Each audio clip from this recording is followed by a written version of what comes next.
MV Jola was a Senegalese government-owned, roll-on and roll-off ferry that capsized off the coast of the Gambia on the 26th September 2002 with 1,863 deaths and 64 survivors. It is thought to be the second worst known military disaster in maritime history. This ship was plying the route from Ziguinchor in the Casamance region to the Senegalese capital Dakar when it ran into a violent storm farther out to the sea than it was licensed to sail.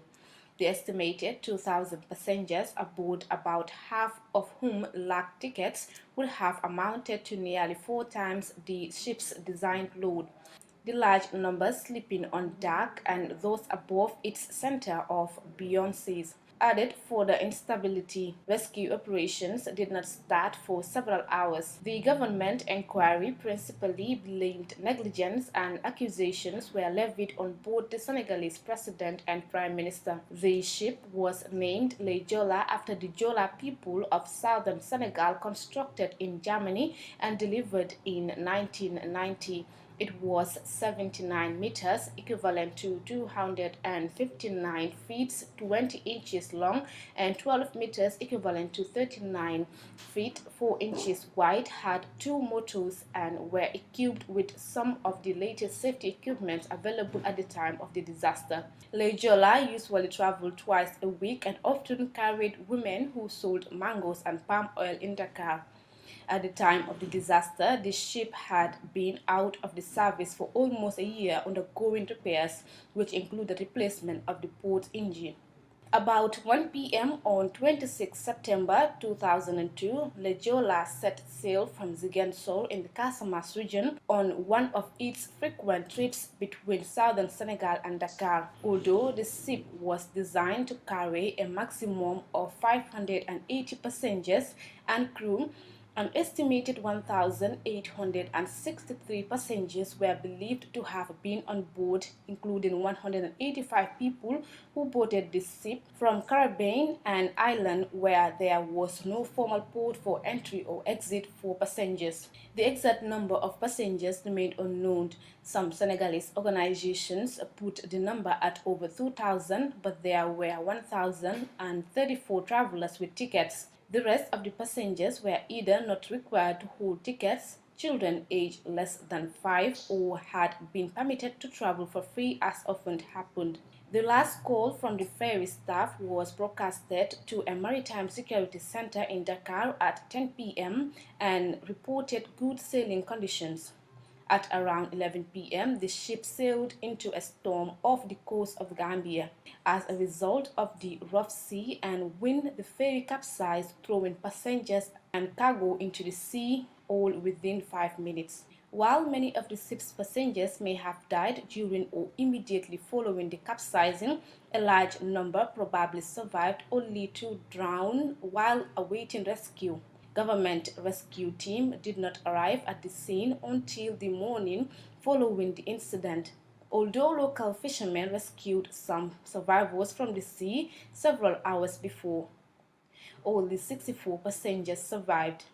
Out of more than 600 women on board, only one woman, Mariama Diouf, survived. She was pregnant at the time.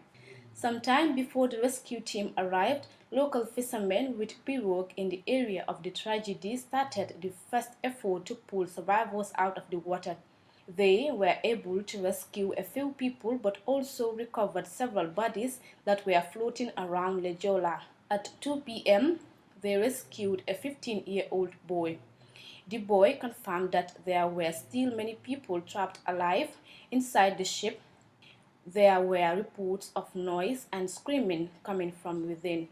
Jola remained capsized but afloat until around 3 p.m., at which point it finally sank stand first, taking with it those who were unable to get out of the ship. The colossal loss of life caused by the tragedy was a great shock to many in Senegal and immediately led to calls from the press and public for an explanation of the disaster. The Senegalese government established an inquiry to investigate. The French court also launched a probe into the disaster, as several French nationals were among the dead. According to many sources, The accident was caused by a variety of factors, including possible negligence. While rough sea and wind were directly responsible for the capsizing, the ferry was built only to be sailed in coastal waters but was sailing beyond the coastal limit when it capsized. Overcrowding is one of the most commonly mentioned factors in the disaster, both for the capsizing and the high number of deaths. Due to the heat and claustrophobic conditions below deck, as many passengers as possible usually slept on the upper deck, making it unstable. The ship was only 12 years old and was said to be in service for at least 30 years, but had suffered a number of technical problems in the year before it capsized. These problems are now attributed to poor maintenance by its owners and not to any design or manufacturing flaws. At least 1,863 people died, although the exact number will never be known due to a large number of unticketed passengers on board. Among the dead were 1,201 male victims, equivalent to 61.5%, and 682 female victims, equivalent to 34.9%. The sex of 70 victims is unknown. The dead include passengers from at least 11 countries besides Senegal, Cameroon, Guinea, Ghana, Nigeria, France, Spain, Norway, Belgium, Lebanon, Switzerland, and the Netherlands. On the 28th of September 2002, environmental activist Haider El Ali and his diving team explored the disaster area.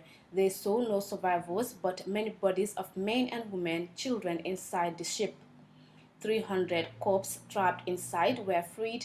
Another 100 that were around the ship were also recovered. 551 dead bodies were recovered in total. Of that number, 93 were identifiable and given back to their families. The remaining bodies were put to rest in specially constructed cemeteries in Kabodio, Kantane, Mabao, and the Gambian coast.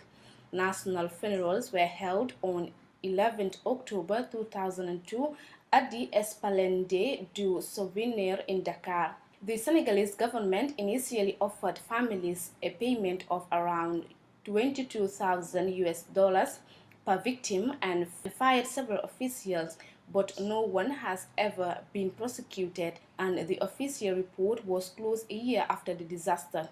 Officials were charged with failure to respond quickly enough to the disaster, including high-ranking members of the armed forces of Senegal who were moved to other posts.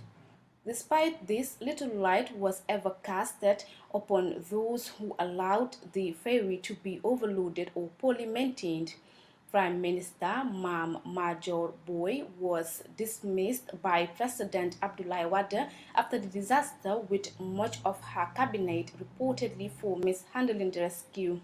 In 2007 election, Wade's rival and former Prime Minister Mustafa Niasse accused Wade of covering up their responsibility for disaster.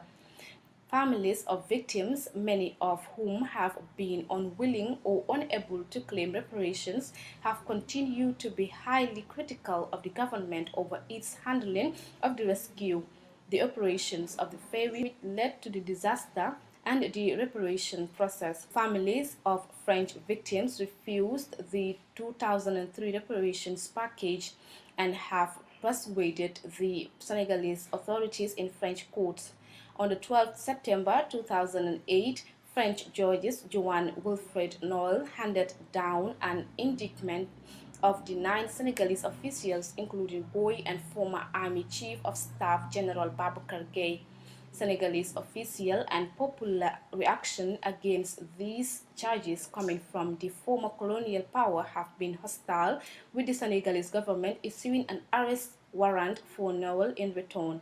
The Senegalese footballer Aliou Cissé lost 12 members of his family in the incident, and his club Birmingham City in England displayed a light Senegalese flag to remember the midfielder's family and the other people who lost their lives. The sinking of Jola is the second worst known military maritime disaster in number of lives lost.